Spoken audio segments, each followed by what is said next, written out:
皆さんおはようございます。ボンジョルノ、我々ねこちらに引っ越してきてからもう、1年10ヶ月ぐらい経つんですけれども、日本を離れて初めて見えてくる、客観的な日本とか、あとは今まで感じなかった日本での日常とか話題とかっていうことを今日はお話ししたいと思います。それではスタート。今日のテーマ、日本を語る違う、何それ。まず一つ目は仕事だね。仕事、雇用環境というか雇用状況というか、例えばその失業率の話とか。そうだね、失業率日本が 2.5% でイタリアが5から 7% っていう聞くんですけども、数字をね実感するっていうか、だからやっぱあれでしょ、日本はなんだかんだ言って選ばなければ仕事はあるよってことでしょ。そう思う、もちろん私たち住んでたのが東京で、今ここビテルボが人口6万人だから全くその規模感が違うから比較しにくいところはあるんですけど、やっぱり本当に仕事がないもともとこの辺りに住んでた日本人の方にも話を聞いたんですけれども、旦那さんイタリア人で大学を卒業してからやっぱり仕事がないから、みんな同級生とかも含めてイタリア以外の海外に仕事を求めて引っ越したり、あとはローマに仕事に行くっていうところでは、ビテルボで仕事を探すのは難しいってイタリア人の方も言ってたので、特にねこのエリアはイタリア中部でもちょっと田舎町なんでね、だからその地域差っていうか、この間もお話ししましたけど、イタリアだったら北イタリアがやっぱり断然、工業も発達してるし仕事もたくさんある。でそういうね、日本だったらやっぱり東京と地方の差っていうのもあると思うしね。そうだね、その中でもやっぱりコンビニの存在は大きいなと最近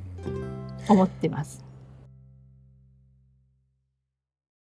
なんかでも日本のニュースでもやってたでしょ、なんかそう移民の人っていうか日本に住んでる外国人の大学留学生とかにコンビニのバイトがすごい人気っていうのを聞いて、理由が言葉の、スキルアップができるっていうのはもちろんだけど、日本の文化を知れる、例えばお中元とかお歳暮とかそういう歳時期の季節商品が多いから教えてもらえるから、日本の文化をより知れるっていうので人気っていうのを聞いて、それはすごくわかる共感する。そういったコンビニがあるだけでもその24時間やっていて、それだけその人材が必要っていうことだよね。でコンビニがない分、こっちはもちろんタバコ屋さんとかコピー屋さんとかお店の種類が分かれてるから、店舗はあるっちゃあるけど、オーナー自らというか一人でお店を回せる規模だから、そこでじゃあ働けるかっていうとなかなか難しかったり、あとパン屋さんも一人で店員さん賄えちゃうので、仕事がそういう意味ではなかなかちょっと働きたいとか働いてみたいっていうところでの仕事がないって感じだね。そして2つ目は移民問題だね日本でもヨーロッパでも話題になってるね、自分が初めて移民っていう立場になってみて、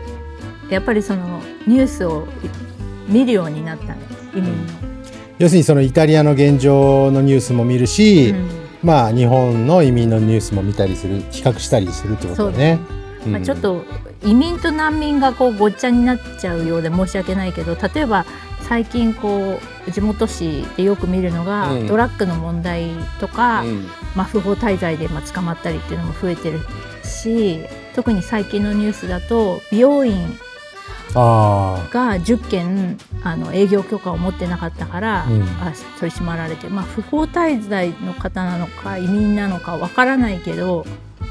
もともと仕事がないからそういうことしかできないっていう結果なのかもしれないけど、や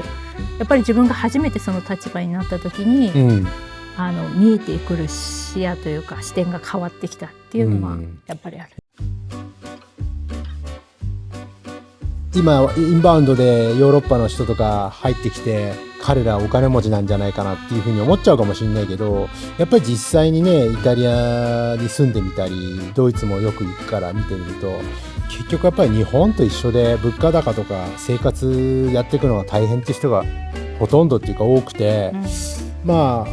あね、日本にこう旅行に行ってる人もねイタリアで結構あったけど、やっぱりこう何年も一生懸命お金貯めてやっと日本に行けたみたいな人ばっかりだから。もちろんこう今円安で前よりも日本に行ったらヨーロッパの人たちは安く買い物できたり外食できたりっていうので、旅行に行く人はまあ圧倒的に増えてるは増えてるけど、周りの人で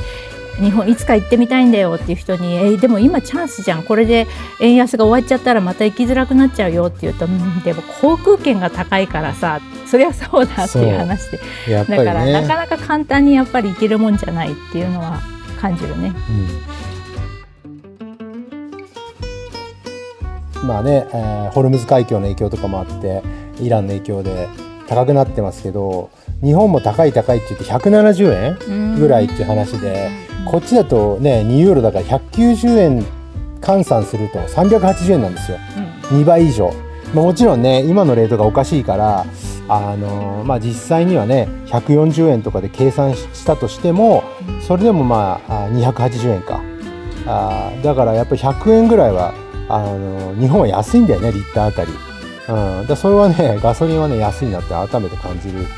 んですけど、これもまた私たち東京に住んでる時は車持ってなかったし、車で移動するってことほとんどなかったから、あんまりその日本のガソリンがいくらでとか敏感に感じてなかったけど、ここに住んでるともう車社会、交通機関ある、バスとか電車ももちろんあるけど、バスは時間通りに来なかったし急にキャンセルになったりもするから、車で移動っていうのが基本で、そうするとガソリン代っていうのはもろに響く。というわけで今回は脈絡もない話になりましたが、ちょっと朝寝ぼけておりましたでもね、あなたはこれから早く皆さんにいい報告をできるようにってことでしょ。そうだね、仕事探しを頑張ります。それではまた2週間後にお会いしましょう。それではチャオチャオ。